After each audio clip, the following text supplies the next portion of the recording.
আল্লাহর রহমত থেকে নিরাশ হবেন? ভুল করে ফেলছেন, আরে ভুল তো সবাই করে। পাপ হয়েছে, আরে পাপ তো সবার আছে, আপনারা সবাই পাপী, সবাই পাপী। যত পাপ হোক, ভুল হোক, অন্যায় হোক, অনুতপ্ত হয়ে তওবা করে অজু করে জায়নামাজটা বিছিয়ে সেজদা দিয়ে চোখের পানি ছাড়েন। চোখের বেয়ে পড়া পানি আল্লাহর কাছে যে কত প্রিয়। অনুতপ্ত বান্দার চোখের পানির ফোঁটা তার চোখ বেয়ে নাকের ডগা বেয়ে জমিনে ড্রপ করার আগেই আল্লাহর ওই বান্দার সব গুনাহ মাফ করে দেয়। বনি ইসরাইলের এক লোক 500 বছর আল্লাহর ইবাদত করেছে। কয় বছর?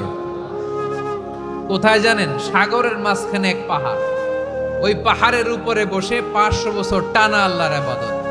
দিনে আর রাতে একবার করে নিচে নামতেন। সেখানে আল্লাহ তাআলা পাথরের ভেতর থেকে তার জন্য মিঠা পানির ব্যবস্থা করে দিয়েছেন, আর একটা ডালিম গাছের ব্যবস্থা করে দিয়েছেন। সকালে নামলে একটা টসটসে ডালিম, রাতে নামলে টসটসে ডালিম। এগুলো খেয়ে খেয়ে 500 বছর সে আল্লাহর ইবাদত করেছে। আর সে আল্লাহর কাছে বলেছে, আল্লাহ আমি যখন মারা যাব সেজদারত অবস্থায় যেন মারা যাই।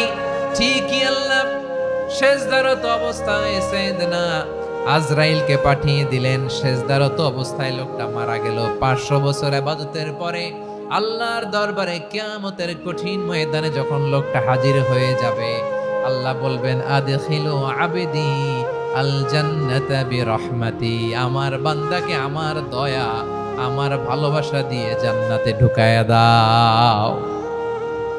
500 বছর ইবাদত করছে তো আমার দয়ায় আমার বান্দারে জান্নাত দাও।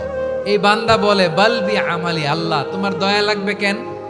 আমি আমার আমল দিয়ে জান্নাতে যেতে চাই। কি দিয়ে? কথা বোঝে নাই বোধহয়। আল্লাহর এই বান্দা কি দিয়ে জান্নাতে ঢুকতে চায়?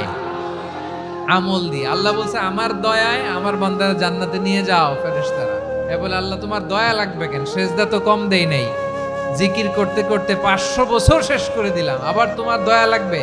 আমি তো আবার আমলেই জান্নাতে যেতে পারি। আল্লাহ বলবেন, তাই ঠিক আছে, আমি চাইলাম দয়া দিয়ে জান্নাত দিব, তুমি চাইলে আমল দিয়ে ঢুকবা। ঠিক আছে, তোমার আমল আর আমার যে দয়া, দুইটার একটু মাপ দেই। তোমার 500 বছরের ইবাদত এক পাল্লায় রাখো। আর আল্লাহ বললেন, আমি যে দয়া করে এই দুনিয়ার নাজ নেয়ামত বিউটি সৌন্দর্য দেখার জন্য তোমার দুটা চোখ দিয়েছিলাম, দুটা নয় একটা চোখ আরেক পাল্লায় রাখো। রাখা হবে, দেখা যাবে ওই 500 বছরের ইবাদত হালকা হয়েছে, আর মুহূর্তের মধ্যে আল্লাহর দেয়া একটা চোখের নেয়ামত ভারী হয়ে গিয়েছে। আল্লাহ বলবেন, তোমার কথা মতো মাপ দেয়া হলো, এবার ফলাফল দেখো। হিসাব বলে, তুমি এখন জাহান্নামে যাবা। Go to the hell fire, যাও এবার জাহান্নামে যাও। মাপ চোখে যখন আসছো আমার সাথে হিসাব ক্যালকুলেশন, যাও তুমি এবার জাহান্নামে যাবা। এবার লোকটা কাচুমাচু করে বলে, আল্লাহ আমি বুঝি নাই, আল্লাহ আমি বুঝতে পারি নাই, খেয়াল করি নাই, তুমি আমারে ক্ষমা করো, তুমি আমারে মাফ করো।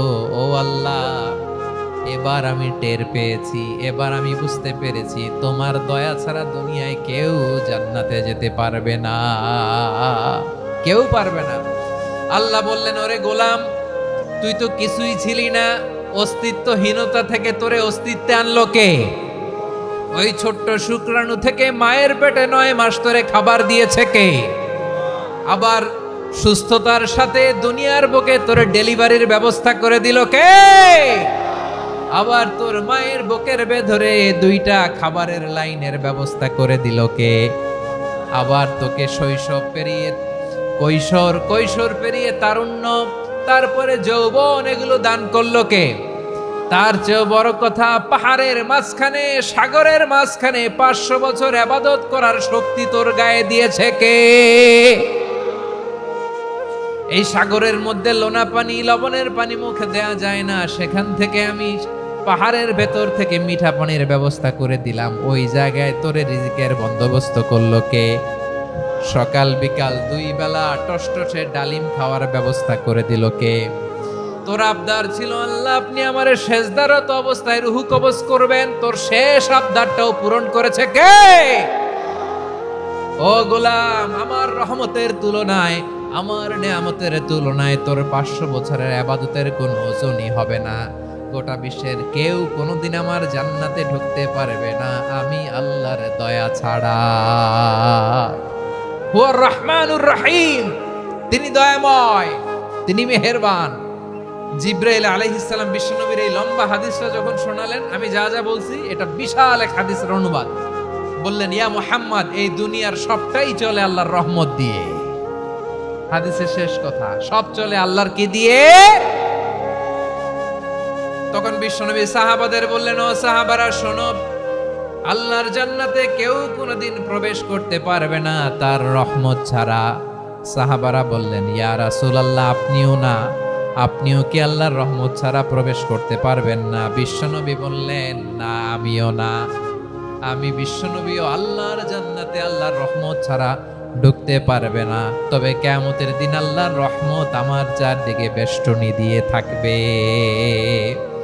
আল্লাহ নিজের পরিচয় দিয়ে বললেন, আলিমুল গায়বি ওয়াশ শাহাদাতি হুয়ার রহমানুর রহিম।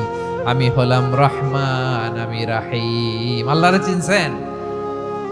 ওবারও খালির ভাইয়ের, আপনার রবকে চিনতে পারতেছেন? তিনি দয়ার সাগর, তিনি মায়ার সাগর। তার দয়ার সাগর যে কত বড় আপনার কল্পনাতেও নাই। এজন্য আপনার পাপ যত বড় হোক, অন্যায় যত বড় হোক, অপরাধ যত বড় হোক, আপনার জুলুম যত বড় হোক, আল্লাহর রহমান নামের দরিয়া তার চাইতেও বড়। আল্লাহ বললেন, কুলিয়া ইবাদিয়াল্লাযীনা আসরাফু আলা আনফুসিহিম লা তাকনাতু মির রাহমাতিল্লাহ ইন্নাল্লাহা যানুবা জামিআ ইন্নাহু হুয়াল গফুরুর রহিম। ও আমার গুনাহগার বান্দারা শোনো, জুলুম করেছো, ভুল করেছো, অন্যায় করেছো, আল্লাহর রহমত থেকে নিরাশ হয়ো না। আমরা বিশ্বাসীরা কশিন কালেও আল্লাহর রহমত থেকে নিরাশ হব না। ঠিক কিনা বলেন?